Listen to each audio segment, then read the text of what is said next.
The Prescott estate stood alone on the borderlands of Norfolk, a shadow of stone and timber pressed against fields that rarely saw light. Its walls were thick, its roof lines sharp, as though the house itself resisted intrusion. Generations of villagers lived and died in its shadow, whispering the name with a mixture of fear and duty. The Prescotts were said to be refined, generous patrons of the church, even benefactors of the poor. But for those who lived close enough to hear the sounds carried on the wind at night, the truth carried another shape. The sound of cries swallowed too quickly, the ringing silence after a voice was cut away.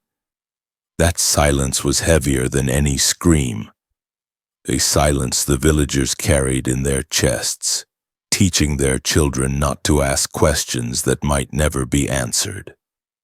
Beneath the library where the family's scholars pretended to study scripture and law, a hidden door led downward. Generations of heirs were brought to this place in secret, their first taste of inheritance not gold nor land but stone walls carved with purpose. In the dark chamber, candles dripped their wax into grooves that had been deliberately cut into the floor, grooves that guided blood toward a pit in the center. Along the walls stretched markings unlike any other. Not maps of counties or seas, but etchings made from ash and bone pressed into lime plaster. The lines did not depict rivers or mountains, they traced veins, tendons, and spines, a geography of bodies mapped as though the flesh itself was land to be claimed. Each name carved below the markings was not that of noble ancestors, but of villagers long forgotten, each one assigned a place in the design. The room was known only as the map room, though no chart within could guide a traveler across the world. It guided instead the cruelty of its keepers. The earliest records described how the family believed suffering created order, that pain revealed truths hidden from ordinary eyes. They treated their tenants as markers, experimenting with methods that turned people into symbols. A tenant who resisted rent might be starved, his body buried in the field he once farmed, the bones arranged in lines that corresponded to harvest boundaries. A maid suspected of disobedience was not dismissed but taken below, where her skin was cut into long strips that were pinned to the walls like parchment. Her screams were not remembered, only the way her wounds stretched across the map like rivers of red. The Prescotts masked their violence in charity. They gave coins to the church and clothed orphans in winter, but each act of generosity was a cover for another body erased in silence. Villagers pretended not to see when a family vanished overnight, replaced by new tenants who asked no questions. The silence of the town was not ignorance, it was survival. To speak aloud what they suspected was to risk being added to the map, another life folded into the Prescott's design.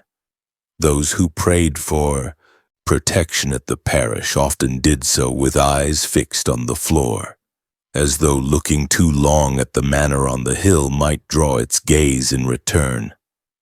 The cruelty was never chaotic. It was patient, methodical, as though the Prescotts studied suffering the way a priest studies scripture. One ancestor, Sir Edmund Prescott, recorded how screams echoed differently depending on the cut of a blade, describing which tones carried longest through stone. He believed voices could be harnessed, that the very sound of agony could be charted like winds on a sailor's map. Victims were chained in the map room and marked one by one, their deaths plotted as carefully as a general lays out a battle. A servant's ribs broken and placed upon a chalk line became not just mutilation but a symbol of territory, a way of tying land to lineage. To the Prescotts, each life was a tool, each death a stroke of ink on their family's legacy. Generations refined the cruelty with a chilling normalcy. Children born into the family were taught to trace the walls, finger-pressed into grooves filled with bone dust, told that they were keepers of a truth too heavy for common men. The first lesson was obedience. The child watched as a small animal was cut open upon the grid, its organs placed along chalk lines, its twitching treated as ritual.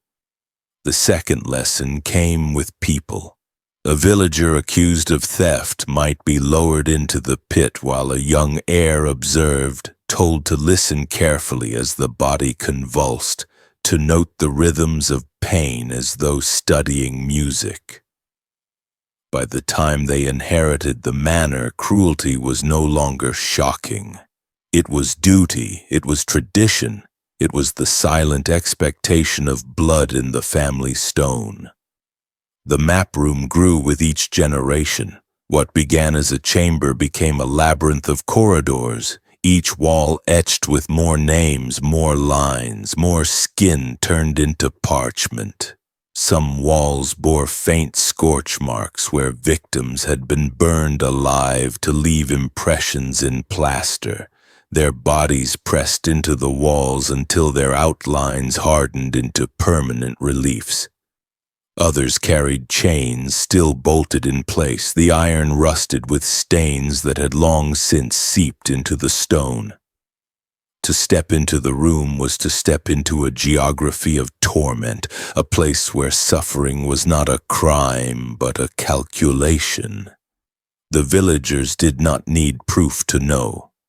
They saw the manor's shutters drawn tighter after nights when the wind carried strange sounds.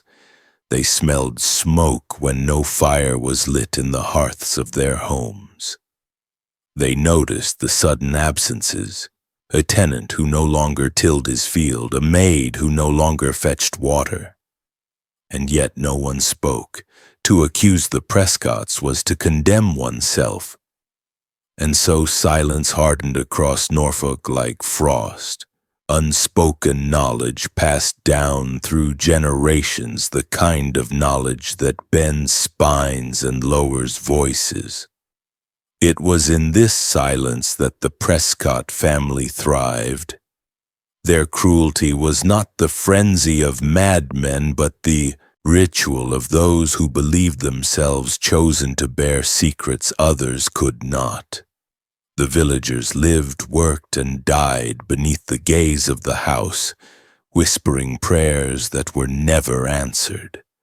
For in Norfolk, the Prescott's silence was louder than any scream, and the map beneath the library grew longer with each passing year. The chapter ends not with discovery, but with concealment, the heavy air of inevitability. For beneath the estate, the map room still waited, its walls alive with the memory of those who could not speak. The silence of the town was its seal, and that silence would carry forward into the years that followed, when physicians and priests alike would enter its shadows, adding new lines, new marks, new fates to the map that was never meant to be found. Thomas Prescott was born into privilege, but carried within him an appetite that even his family's silence could not contain. Unlike Sir William, who oversaw the estate, Thomas entered the world of medicine, trained at Cambridge and polished in London, where the plague had taught physicians how to profit from death more than how to prevent it.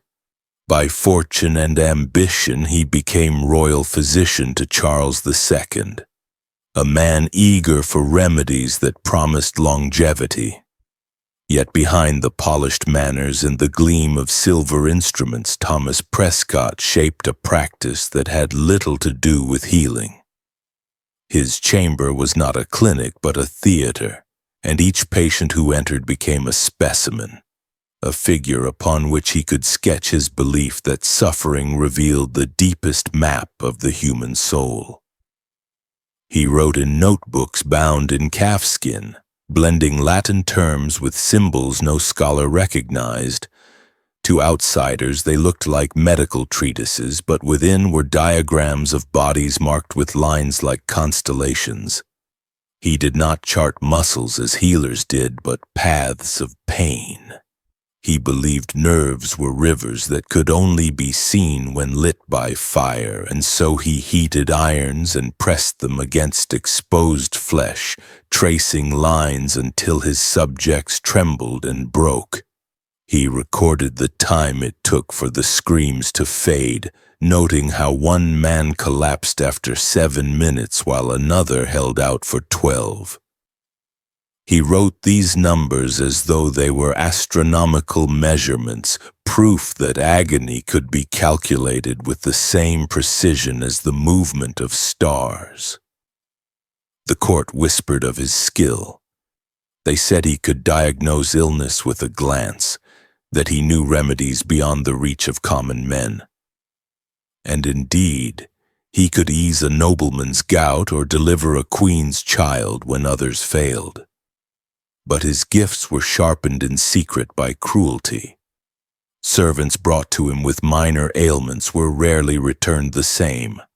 A cough became reason for incision, a fever an excuse to drain blood until veins collapsed.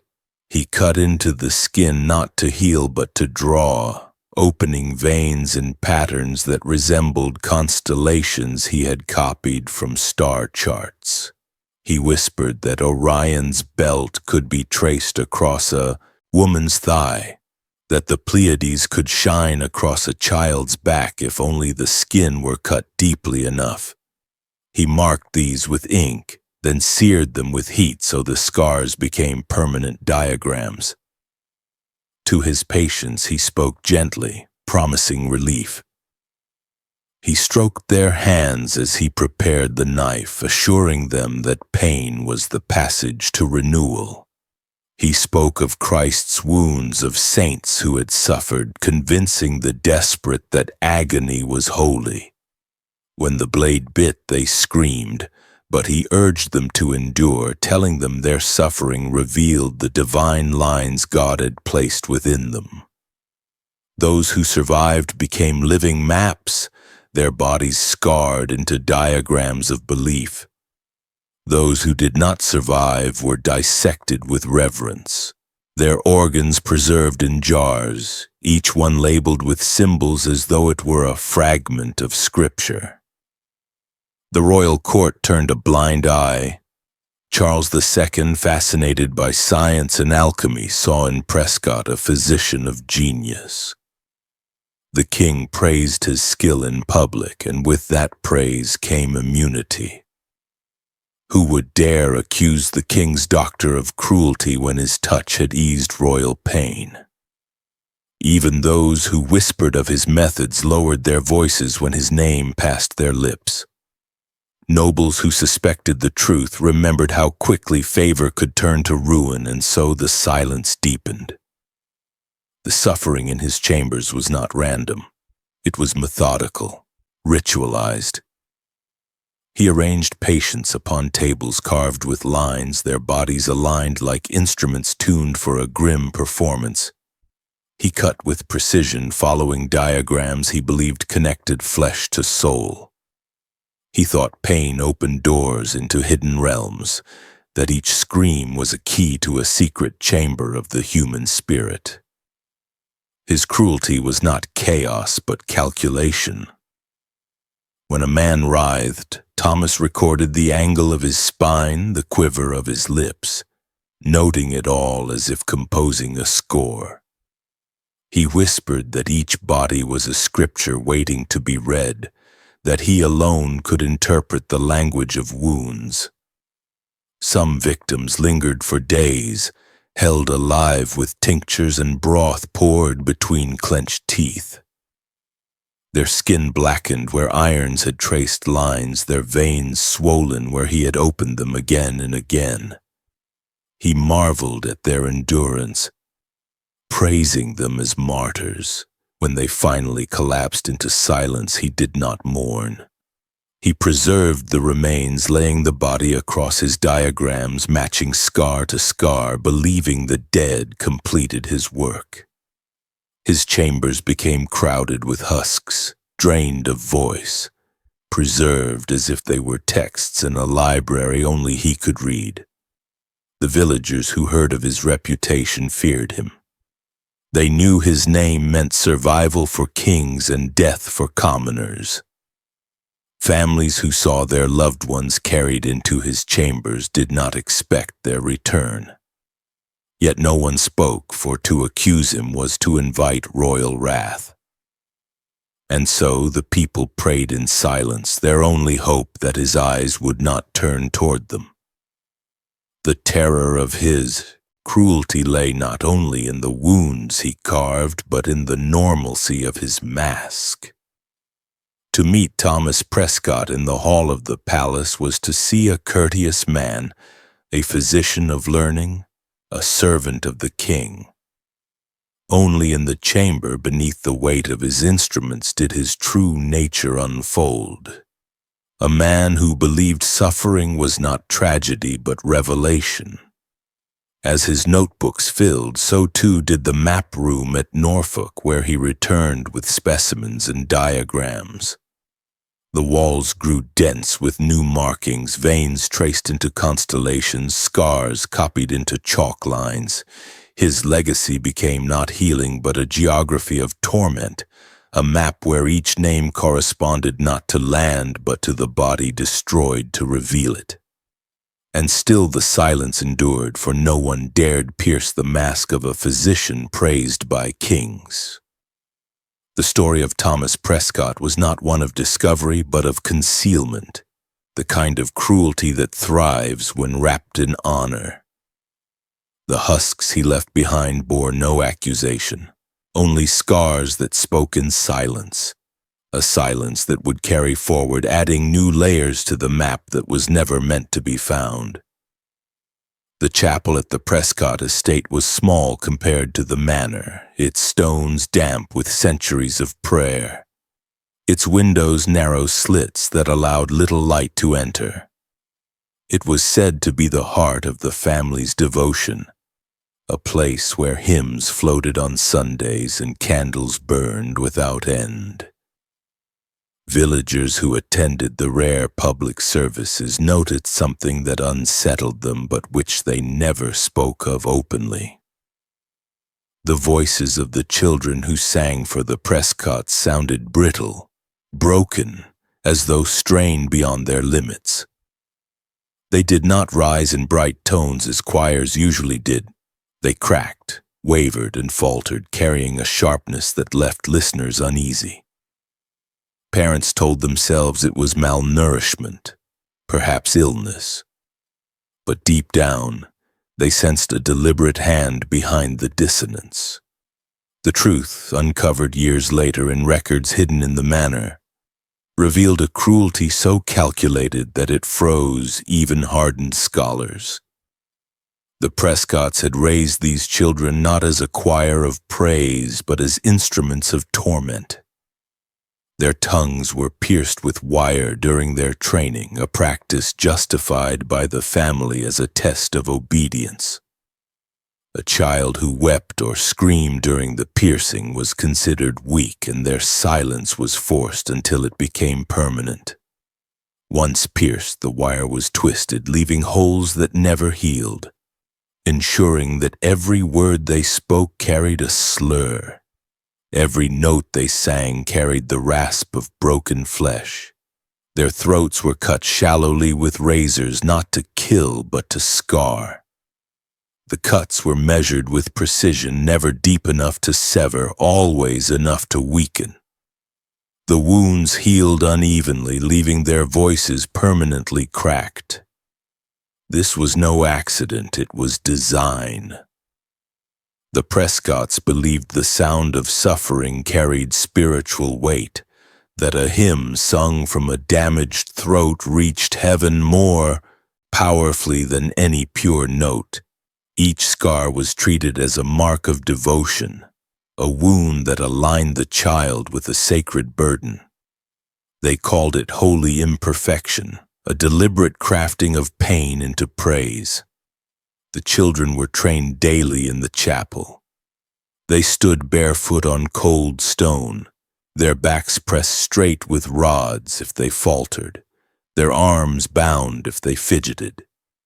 Each note they sang was charted by overseers who marked their progress in ledgers, recording which child's voice cracked at which word, which hymn produced the sharpest rasp. To the Prescotts, the choir was not music but a map, each voice a coordinate on a chart of suffering they believed revealed God's design. The children's bodies bore the evidence.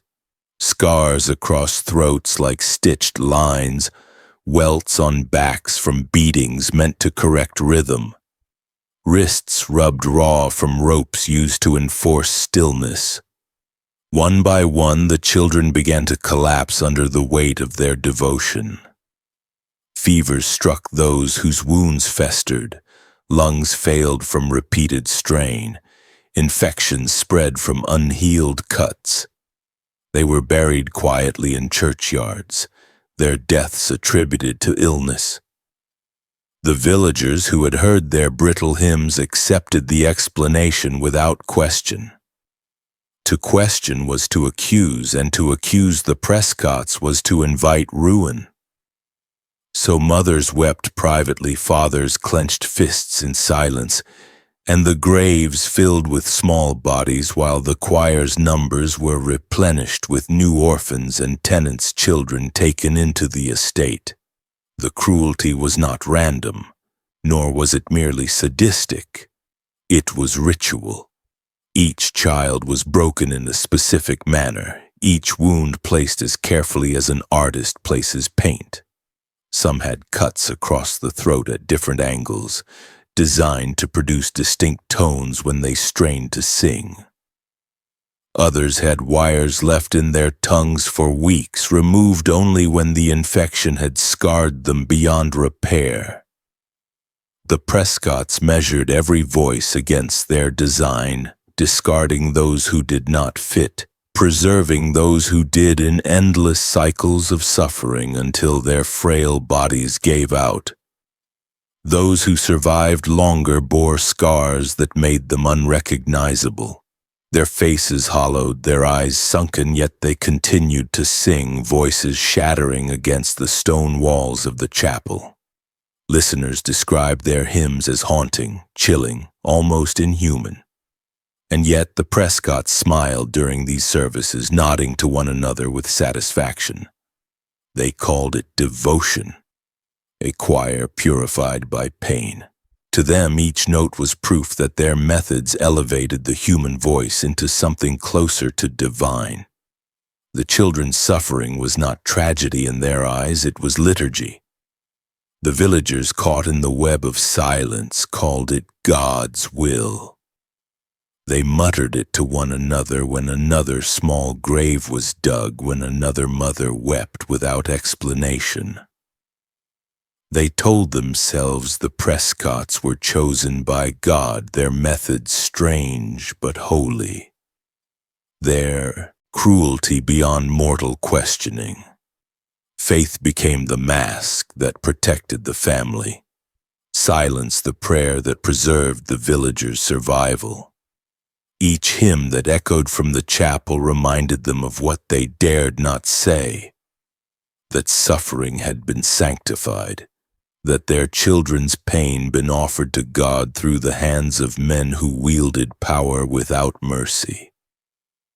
The map room beneath the library was not separate from the chapel. The two were connected, the choir's scars etched above mirrored by the diagrams carved below. When a child's voice finally broke beyond repair, their body was carried downward, placed within chalk lines, their wounds examined as though they were passages in Scripture. Their remains were mapped, their scars drawn onto the walls to join the growing geography of torment. In this way, the choir did not vanish when its members died. Their voices became part of the Prescott's legacy, eternal coordinates in a chart of suffering that spanned generations. The most chilling truth was not the broken voices or the shallow graves, but the normalcy that cloaked it all. To see the Prescotts kneel in prayer was to see devotion. To hear them speak of charity was to hear the language of piety. Yet behind closed doors, devotion was cruelty. Piety was mutilation.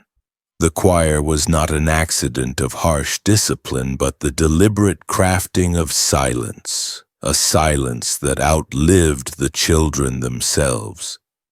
By the end of the 17th century, few remembered the names of the little singers who had filled the chapel.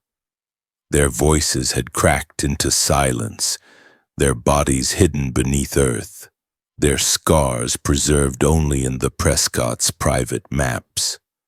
Yet the memory lingered in the villagers who had once listened. The brittle notes, the rasping hymns, the way the sound seemed less like praise and more like mourning. It was a sound that haunted them long after the choir was gone, a sound that whispered the truth they dared not speak.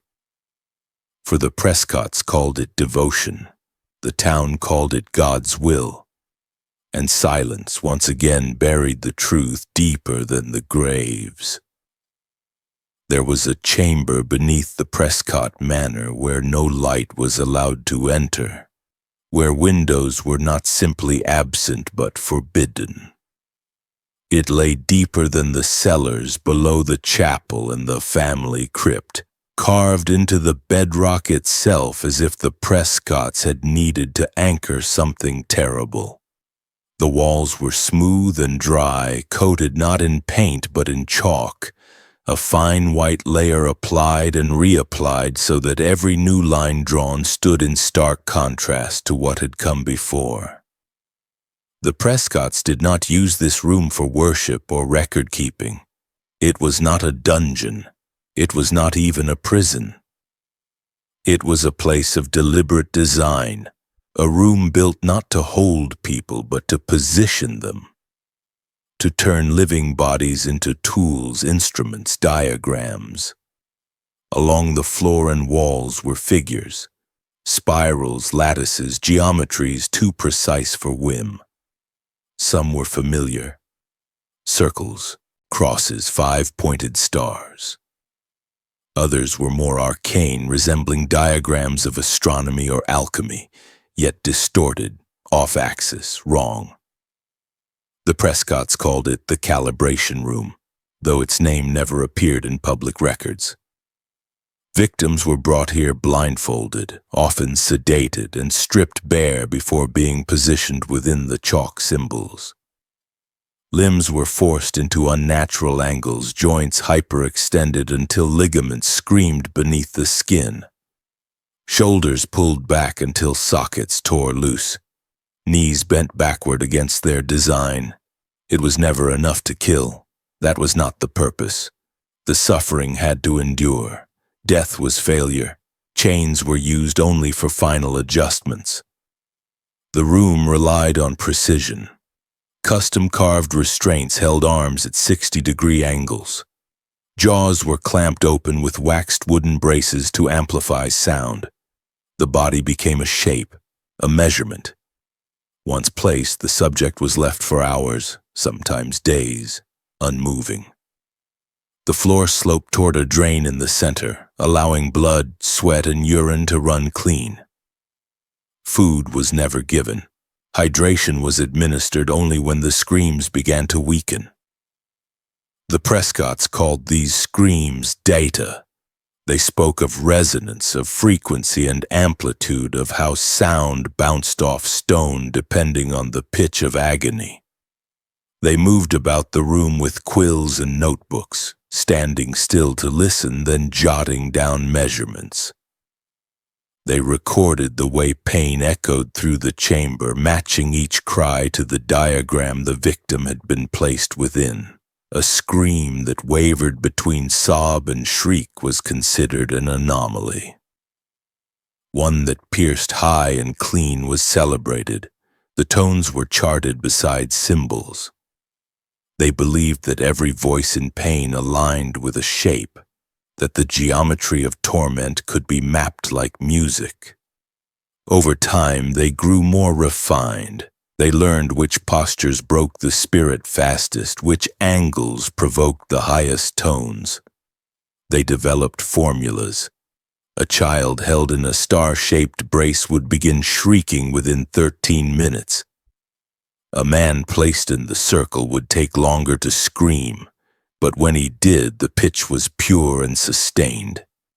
Some family members wore ear horns and claimed to hear harmonics the human ear was not meant to perceive.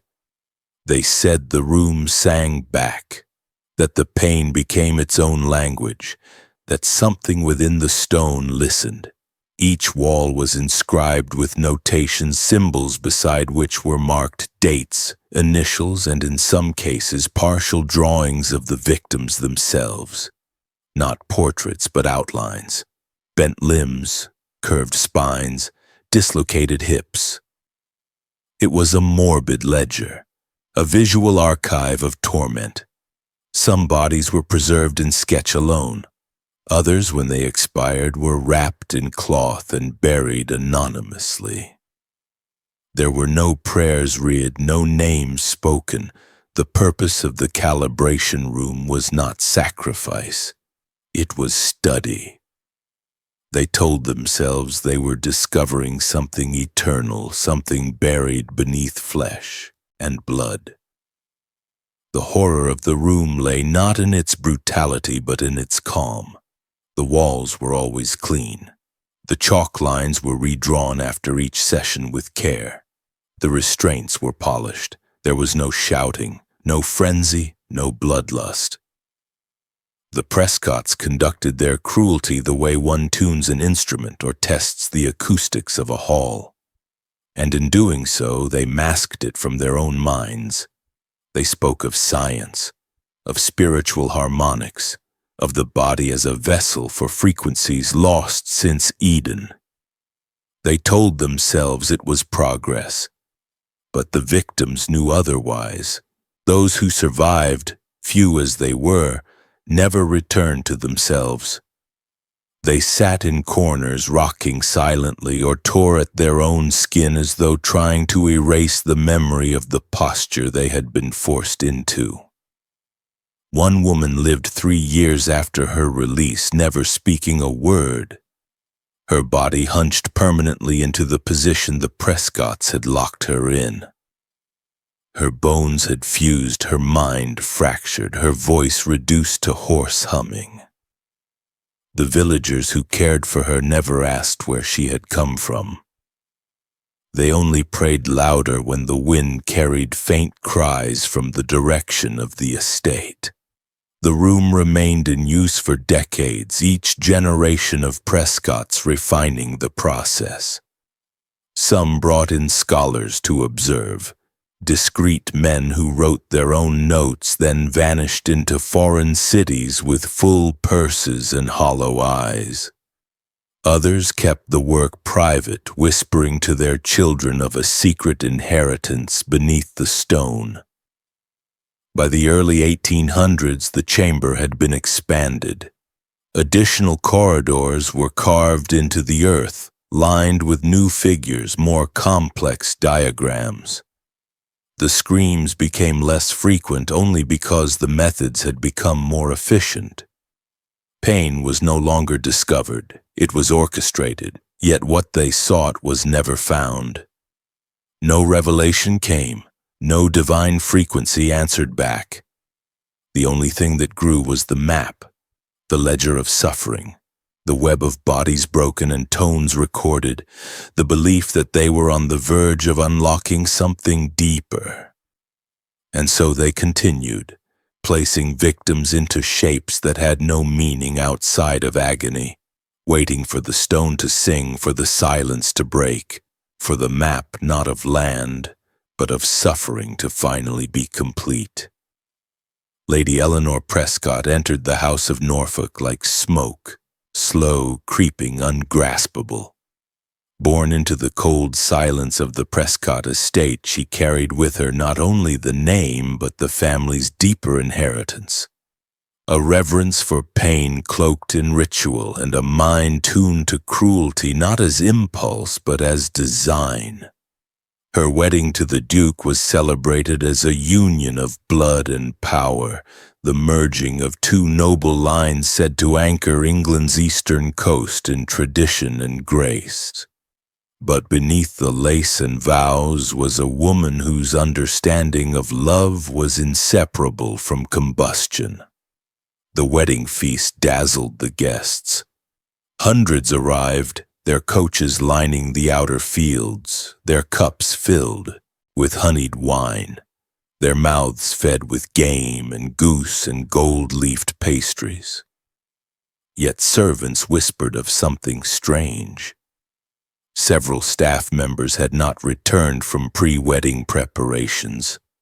Cooks were replaced last minute, stable boys vanished, and two seamstresses who had fitted Eleanor's gown were never seen again. The bride offered no explanation. She simply smiled, a patient, practiced smile, and watched the bonfires burn across the fields. At midnight, the flames rose higher. Guests were told it was part of the celebration. Barns lit up in sequence, a pattern that seemed choreographed, precise like a wave of heat pulsing across the estate. The crowd marveled, mistaking the glow for pageantry. But the shapes the fire formed weren't accidental. From a height, one could see it. The barns burned into letter forms, large curling shapes that stretched across the hills. They spelled a message, not in any known language, but in Eleanor's own script, a prayer of flame she called her marital covenant. She had written her vows not on paper but on earth, with bodies as ink and fire as pen. The truth surfaced slowly. A boy from the village hunting rabbits near the outer fields saw one of the barns collapse and ran to help. What he found inside sent him screaming. Charred bodies bent backward over broken beams, their arms twisted behind their heads, legs spread and lashed to poles. Their bones were snapped at unnatural angles, their flesh blackened but still shaped with intention. Each form was a letter, a servant arranged and bound to become a line in Eleanor's blazing alphabet. The boy counted 9 in one structure before fleeing. When the Duke confronted his wife in private, she did not deny it. He later wrote in his journal, "She showed me her notebook." She had rehearsed the shapes in charcoal sketches, each victim chosen not for disobedience but for symmetry. The cook's long arms made her perfect for the letter L. The footman's narrow frame matched the curves of S. It was not murder. It was composition. He did not report her. He did not send her away. In his own words, "She looked at me as if I had been blind until that moment, and I could not bear to lose the vision she offered." Their marriage became a duet of madness. Eleanor choreographed new liturgies, as she called them, each more elaborate than the last. She selected victims based on shape, flexibility, and silence. Some were drugged and bound, others tricked into drink and restrained.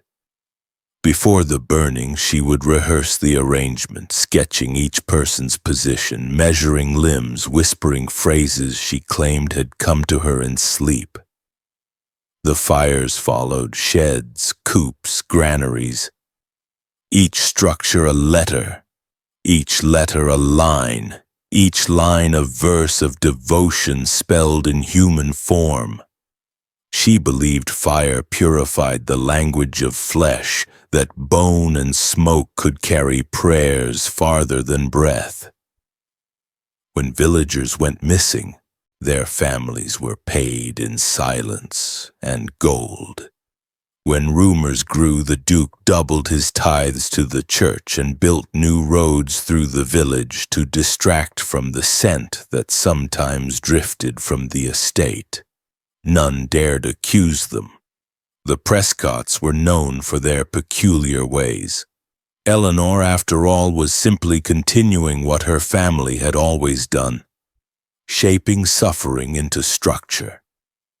Some guests were invited to private displays.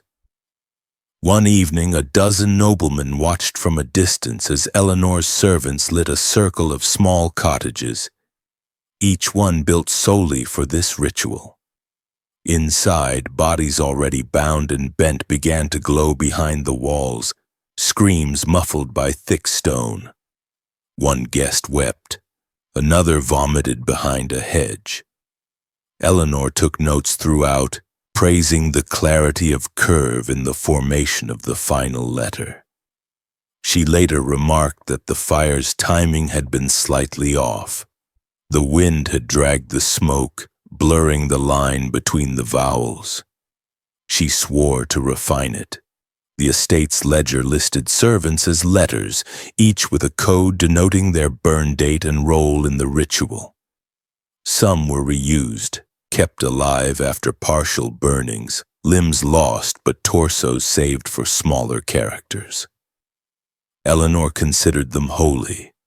She kept a handful of survivors in a separate wing, fed on gruel and painkillers brought out only when a shape required repetition. One man had been used 4 times.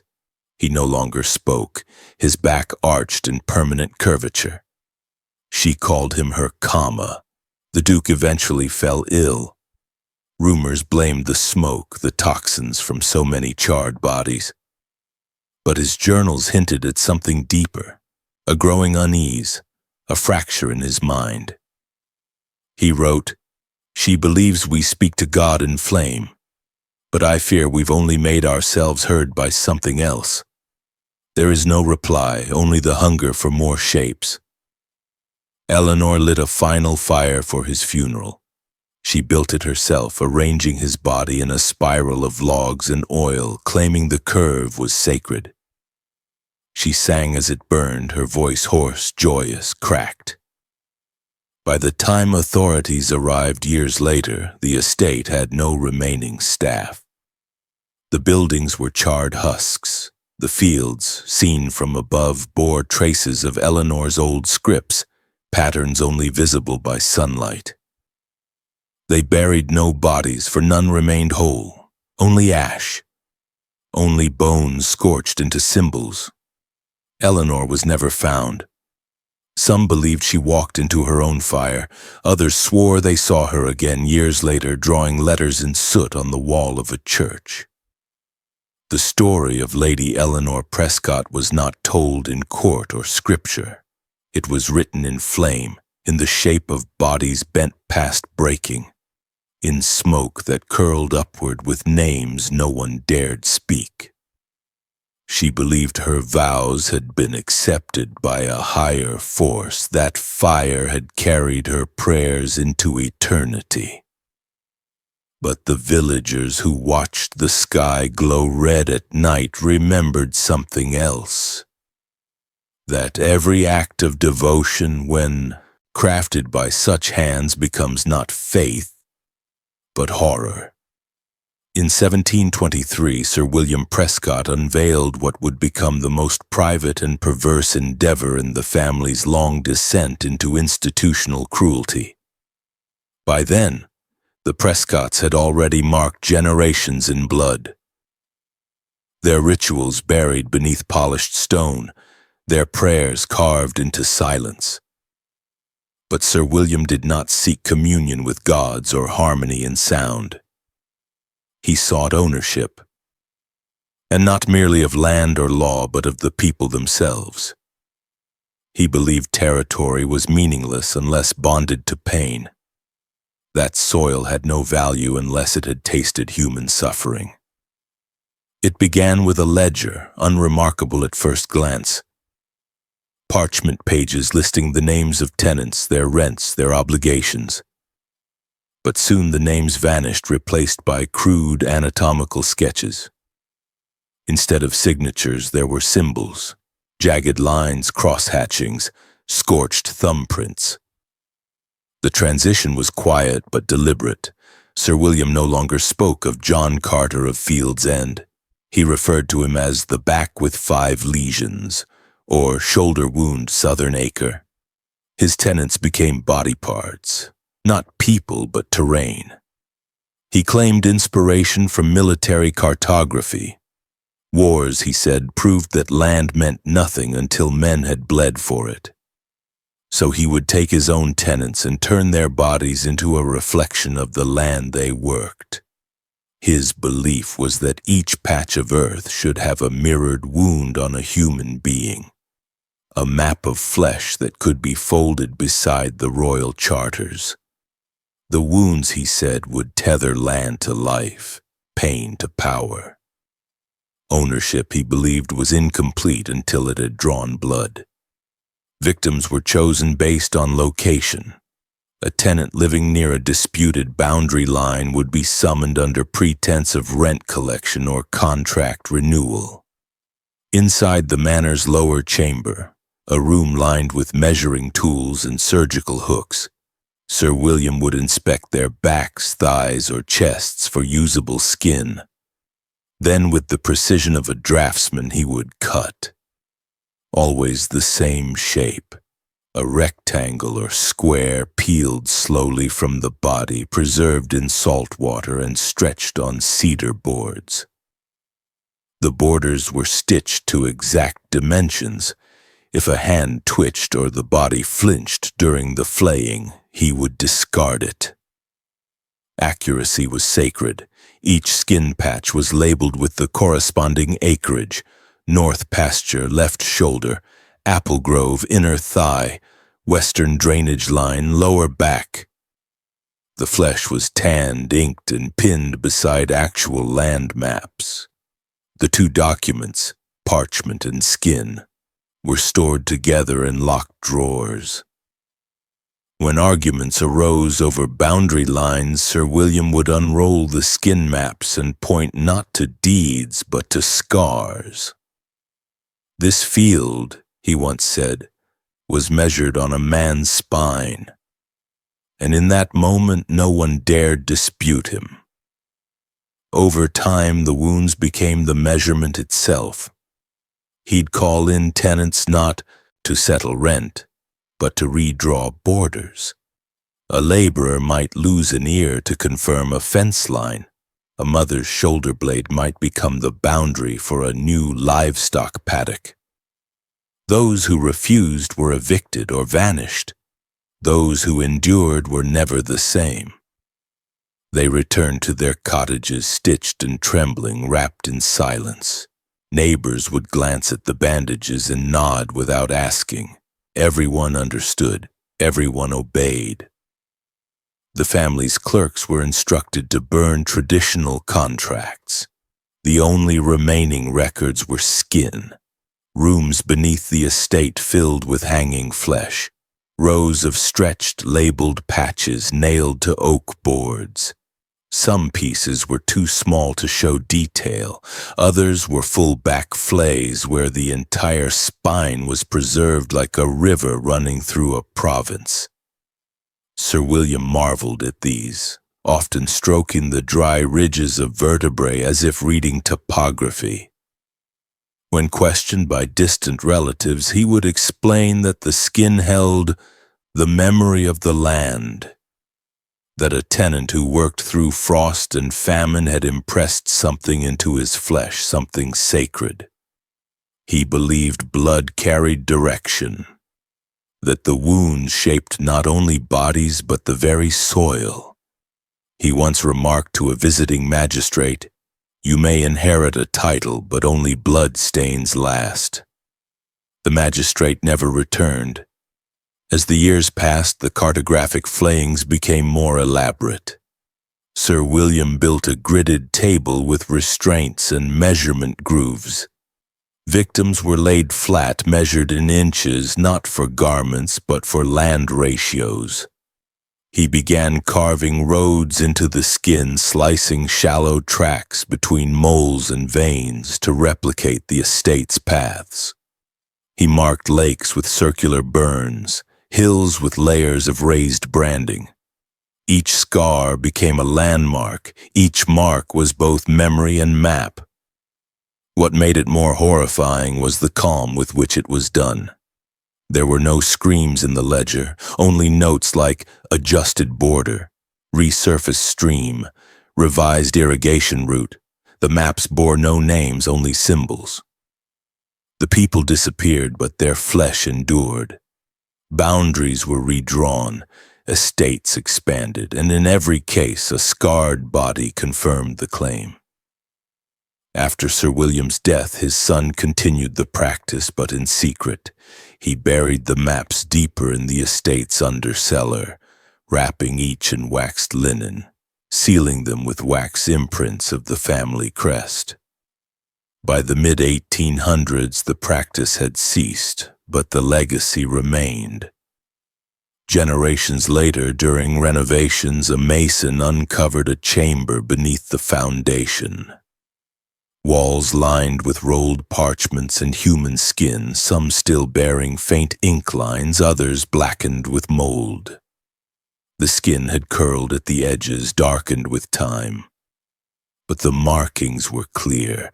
Lines, fields, streams, wounds, a cartography of cruelty perfectly preserved. The Prescott family had not just owned land, they had mapped it in the agony of their tenants and preserved it in a gallery of flesh. None of the descendants spoke of it. The chamber was sealed again. The workers were paid to forget. But rumors spread, and one scholar managed to record a partial inventory before being removed from the project. He wrote only one line in his journal before vanishing. The borders are drawn in blood, and they hold. By the dawn of the 19th century, the Prescott name had evolved into something gentler. The surviving heirs wore softer faces dressed in modest black, and appeared at town councils with offerings of coin and mercy. They funded the construction of 2 orphanages and a hospital, each marked by plaques etched with gratitude and God's grace. They spoke at dedications of healing, of the sanctity of care, of rebuilding after loss. To the villagers, this shift in tone was welcomed, even praised. The Prescotts had matured, it seemed, shed the shadows of their past. But those who remembered understood better. The cruelty had not ended. It had simply learned to wear gloves. The orphanages were grand, 2 wings of gray stone tucked between woodland and hill, where air hung heavy and children rarely laughed. They were named after saints, St. Judith's for girls, St. Simon's for boys, and though no one was ever turned away at the gates, no one ever emerged through them again. The intake records were clean, each child accounted for, yet the ledgers ended abruptly. No adoptions were finalized, no apprenticeships granted, no graduates were ever seen returning to visit. The halls within were lined with scripture and silence. Beneath the floorboards, the old methods had not vanished, only been refined. A separate chamber was dug beneath each building, and in these spaces the children were divided not by age or behavior, but by number. Each number corresponded to a basin, shallow stone troughs filled with water and ash. Drowning became method, not punishment, but conclusion. Some were sedated beforehand, others simply taken during prayer time, ushered down into silence as others sang hymns overhead. The Prescotts recorded each death with the same detail as always. Not names, but measurements, time, angle of submersion. They kept logbooks in a locked drawer behind the pulpit, listing bodies not as people, but as era markers. Each drowned child signified a completed chapter in the family's lineage of control. The basins were drained weekly. The corpses were wrapped in linen and placed in trenches lined with lime. The lime devoured the bodies quickly, bones rendered untraceable, names erased before they ever had the chance to be remembered. Workers hired to manage the disposal were mute, often brought from distant counties, their own histories unclear. One by one they disappeared too, replaced before questions could grow roots. The Prescott heirs justified the silence with language made of virtue. They called it mercy without legacy. They believed orphans carried memories in their blood, generational stains that could not be scrubbed by kindness or cured by shelter. To allow them to grow, to reproduce, would only perpetuate the stains. Erasure, then, became kindness. To cleanse the world of the forgotten was to show love to the world that would come after. They never raised a hand in violence. They never shouted. They walked the orphanage halls with the calm grace of vicars, whispering bedtime verses, touching foreheads in benediction, even as they selected the next to vanish. Visitors, when permitted, saw peace, beds neatly made, children in silence, the girls' hands folded in prayer, the boys sweeping floors in rhythmic lines. They mistook the hush for discipline, the lack of laughter for piety. No one asked why the children did not speak or why their eyes followed movement without expression. Those who lingered too long often left with unease but no proof. Only a heaviness they couldn't name. Down in the lime graves, bones shifted over time, layered one atop another until the soil itself turned pale. One chamber collapsed during a storm in 1836, revealing a cavern of remains, tiny skulls lined like pebbles, femurs wrapped in decaying cloth, the scent of old decay seeping into the chapel above. The family sealed the breach with stone, claimed it had been an old plague burial site. The villagers nodded. Better not to ask. The hospital bore the same facade, clean beds, bright white aprons, ministers of health who whispered rather than commanded. But few patients ever recovered. Those brought in for minor injury left through the back gate in wooden carts covered in cloth, eyes staring skyward. Injections were given that stilled the tongue. Limbs were removed with no diagnosis, files disappeared. Names were spelled wrong on headstones or omitted altogether. The doctors, all trained under Prescott patronage, believed in the same quiet erasure. Pain was inherited. The kindest act was to end its future. When rumors grew, the family hosted charitable events, invited inspectors, donated to schools. A bishop who questioned the lack of baptisms among the orphans was gifted a new wing to his cathedral. A reporter who dug too deeply vanished during a trip abroad. Those who lived nearest the estate heard things at night, faint sobbing beneath the chapel, scratching from within the walls. But no evidence ever surfaced. The Prescott estate had perfected erasure. The silence, passed down like silver, became the family's greatest weapon. Their descendants never shouted. They never wept. They spoke in measured tones and never raised their voices at table. Children were taught early to speak only when asked. Servants were trained to vanish when footsteps approached. Even celebrations carried no music. By the end of the century, not a single child from the orphanages had survived. Their names were not remembered, their faces unpainted. The buildings still stood, their stone walls damp with years. Their windows unbroken. and beneath the floorboards, beneath the prayers in the pews, lay a cartography of the erased, hundreds of small bodies curled into silence, buried not in anger or chaos, but in cold, meticulous care. The Prescott heirs did not believe in cruelty as spectacle. They believed in quiet correction, a mercy without noise, a legacy of vanishing. The townspeople called them saints. The plaques remained polished, and beneath their feet the ground whispered of the children who were never missed. Etienne Moreau had crossed the Channel in the spring of 1803, a mild, scholarly man with ink-stained fingers and a hunger for ancient geography. He had studied the Roman roads, mapped forgotten borders along the Seine, and translated Gaulish war ledgers into elegant French. His work drew the attention of aristocratic collectors and crumbling estates, those who wished their bloodlines preserved not just in name but in lineage traced across land. It was through one of these patrons that he received an invitation from the Prescotts.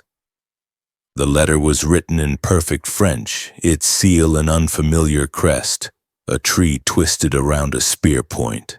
It promised access to what it called a unique record of English estate mapping, centuries older than Domesday itself. When he arrived, the manor appeared unremarkable to him, weather-worn but stately. Quiet servants, polite smiles, no stench of horror lingered in the air. The Prescott heir who greeted him, Lord Francis, was charming, articulate, and remarkably well-read in continental cartography. He spoke warmly of shared academic interests, led Etienne through a tour of family archives. Royal charters, faded watercolors of ancestral farms, old surveyor tools arranged like museum pieces. Moreau was impressed. The Prescotts, it seemed, had done their part in preserving history. It was only on the second evening that Lord Francis asked if he'd care to see the originals. Moreau, thinking of parchment or early land grants, eagerly agreed.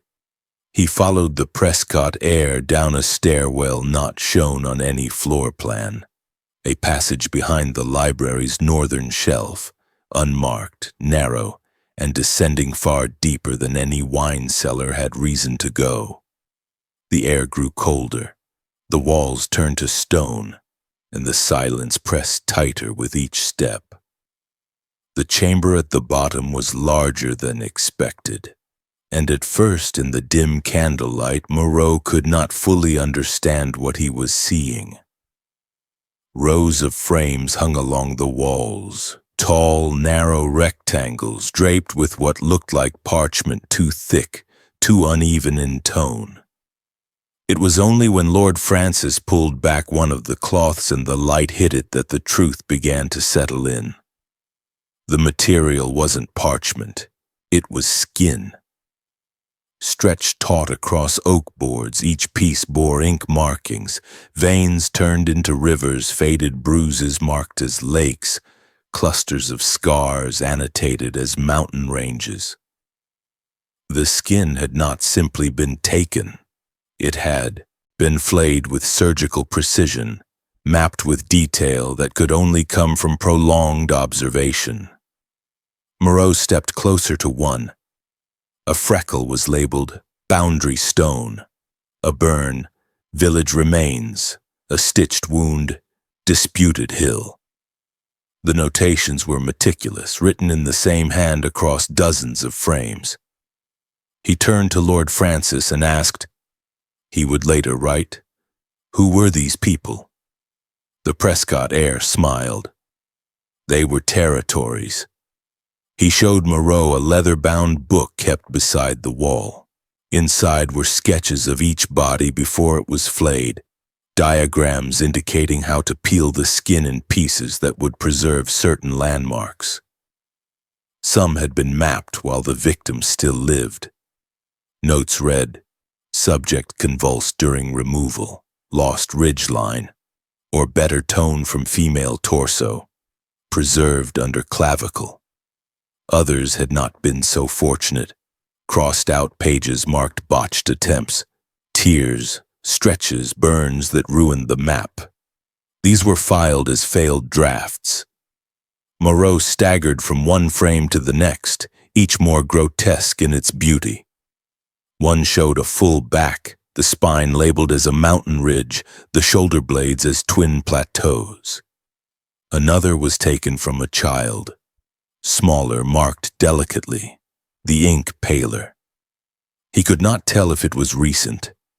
He asked to leave, politely at first, but when Lord Francis placed a hand on his shoulder and gestured toward a table with fresh instruments, he panicked. He turned and fled, pushing through the dark passage, stumbling up stairs that had felt longer on the way down. No one chased him. No one shouted. When he burst into the moonlit courtyard, the servants glanced but did not stop him. They simply watched as he ran. Moreau boarded the next ship back to Calais.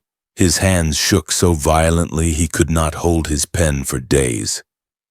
When he finally wrote, the letters came in bursts, half-narratives, drawings, fragments of thought.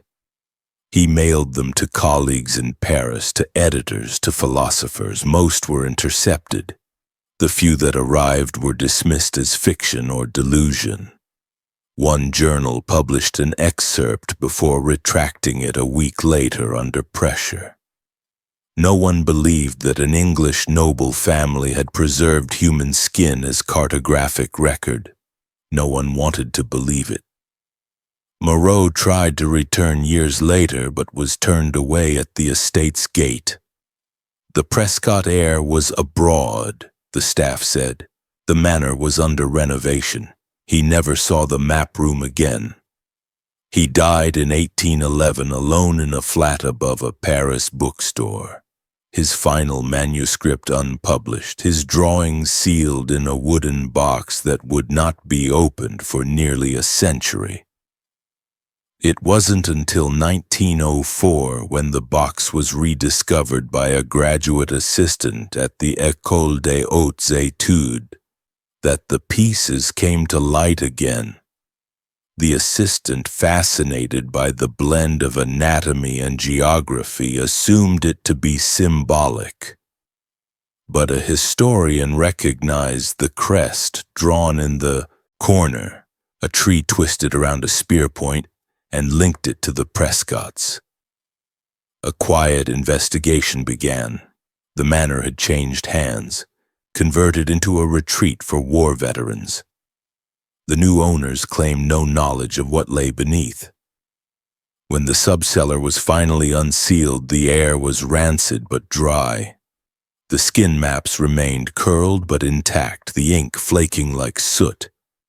The wooden boards had warped, but the markings were still visible. Dozens of frames, hundreds of annotations, not one name.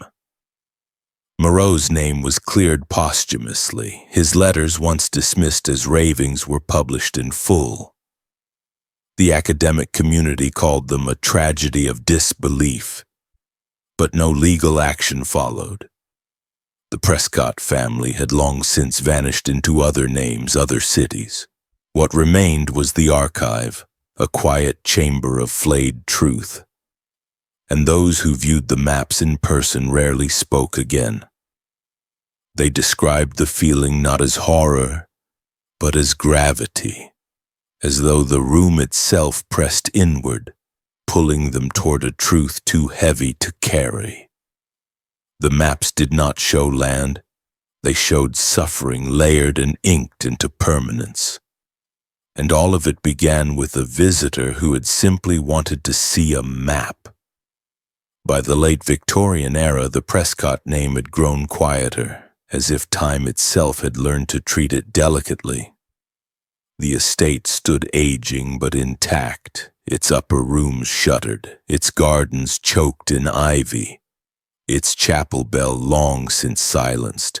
The family's reach had loosened, yet their wealth continued to pad the silence. The orphanages had closed without ceremony. The hospital converted into a boarding school.